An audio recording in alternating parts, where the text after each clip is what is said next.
नमस्कार. मी श्री वसंत ज्ञानदेव मोरे माझ्या वसंत डी मोरे या यूट्यूब चॅनलमध्ये आपले मनपूर्वक स्वागत करतो. नमस्कार मित्रांनो, आज आपण माझ्या या व्हिडिओमधून तंबाखू सेवन व पेशीची अनियंत्रित वाढ म्हणजेच कर्करोग याचा सहसंबंध काय आहे याविषयी सविस्तरपणे माहिती जाणून घेऊया.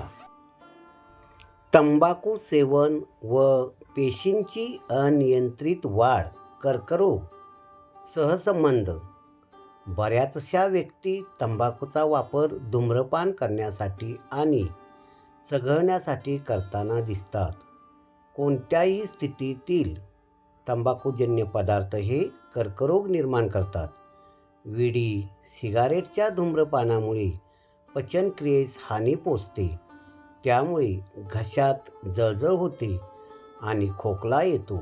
अति धूम्रपानामुळे वारंवार अस्थिरता निर्माण होते, बोटामध्ये कंप निर्माण होतो, कोरड्या खोकल्यामुळे झोपेत अडथळा निर्माण होतो, तसेच आयुर्मान कमी होणे, दीर्घकालीन ब्रॉन्कायटिस, फुफ्फुस, तोंड, स्वरयंत्र, ग्रसनली, स्वादुपिंड, मूत्राशय यांचा कर्करोग तसेच परिहृदयरोग यासारखे आजार उद्भवतात. धूम्रपानाचे वाईट परिणाम तंबाखूमधील निकोटीन या घटकामुळे होतात. निकोटीनचा मध्यवर्ती आणि परिघीय चेतासंस्थेवर दुष्परिणाम होतो. यामुळे धमन्या टणक होतात, म्हणजेच धमनी काठिण्यता येऊन रक्तदाब वाढतो. तंबाखूच्या धुरामध्ये pyridine, ammonia, aldehyde, furfural, carbon monoxide, nicotine, sulphur dioxide यासारखी धोकादायक संयुगे असतात. यामुळे अनियंत्रित पेशी विभाजन उद्भवते.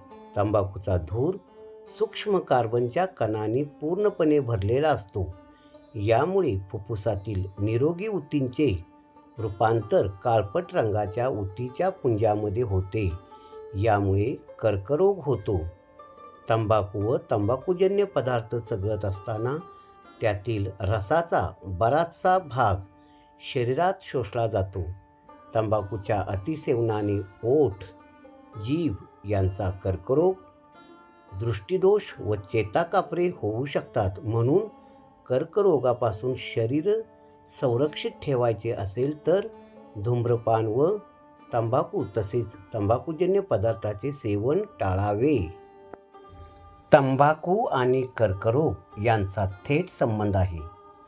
तंबाखूमध्ये असलेले विषारी घटक पेशींच्या DNA नुकसान करतात. यामुळे पेशींची अनियंत्रित वाढ होऊन ट्यूमर म्हणजेच गाठ तयार होते आणि कर्करोग होतो. विशेषतः फुफ्फुस, तोंड, घसा, अन्ननलिका, मूत्राशय आणि स्वादुपिंड यासारख्या अवयवामध्ये सिगरेट, बिडी, गुटखा, मावा, सुपारी यासारख्या तंबाखूच्या सर्व प्रकारामुळे कर्करोगाचा धोका वाढतो आणि अल्कोहोलसोबत तंबाखूचे सेवन केल्यास हा धोका खूप जास्त वाढतो. तंबाखू कर्करोग कसा घडवतो? DNA नुकसान. तंबाखूच्या धुरातील किंवा धूरविरहित तंबाखूतील रसायने पेशीच्या DNA हानी पोहोचवतात, जे पेशीच्या वाढीसाठी आणि कार्यासाठी महत्त्वाचे असतात. रोगप्रतिकारशक्तीवर परिणाम होतो. तंबाखूतील विषारी घटक शरीराची रोगप्रतिकारशक्ती कमकुवत करतात, ज्यामुळे कर्करोगाच्या पेशींना मारणे शरीराला कठीण जाते. अनियंत्रित पेशीची वाढ. DNA नुकसान झाल्यामुळे पेशीची अनियंत्रित वाढ सुरू होते आणि कर्करोगाची गाठ ट्यूमर तयार होतो. तंबाखूमुळे होणारे प्रमुख कर्करोग. फुफ्फुसाचा कर्करोग. सिगारेट ओढणाऱ्यामध्ये फुफ्फुसाच्या कर्करोगाचा धोका खूप जास्त असतो. सुमारे 90% प्रकरणे तंबाखूमुळे होतात. तोंड आणि घशाचा कर्करोग, ओरल अँड थ्रोट कॅन्सर. गुटखा, मावा, बिडी, सिगारेट ओढणाऱ्यामध्ये तोंडाचा, जिभेचा, गालाचा, हिरड्याचा आणि घशाचा कर्करोग होतो. अल्कोहोलसोबत तंबाखू घेतल्यास हा धोका 70 ते 80% वाढतो. इतर कर्करोग, अन्ननलिका, मूत्राशय, मूत्रपिंड, स्वादुपिंड, यकृत, पोट, गर्भाशय आणि रक्ताचा कर्करोग याचाही समावेश आहे. तंबाखू आणि इतर धोके. अल्कोहोलसोबत तंबाखूचा वापर केल्यास कर्करोगाचा धोका अनेक पटीने वाढतो.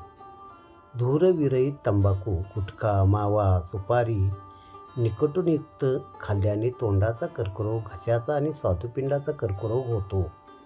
बचावाचा उपाय. तंबाखूचे सेवन पूर्णपणे थांबवणे हाच कर्करोगापासून वाचवण्याचा सर्वात सोपा आणि प्रभावी मार्ग आहे. माझा हा तंबाखू सेवन व पेशीची अनियंत्रित वाढ कर्करोग सहसंबंध व्हिडिओ आपणाला आवडला असल्यास लाईक करा आणि सबस्क्राईब करा. माझा हा व्हिडिओ आपण शेवटपर्यंत मनपूर्वक पाहिला त्याबद्दल धन्यवाद.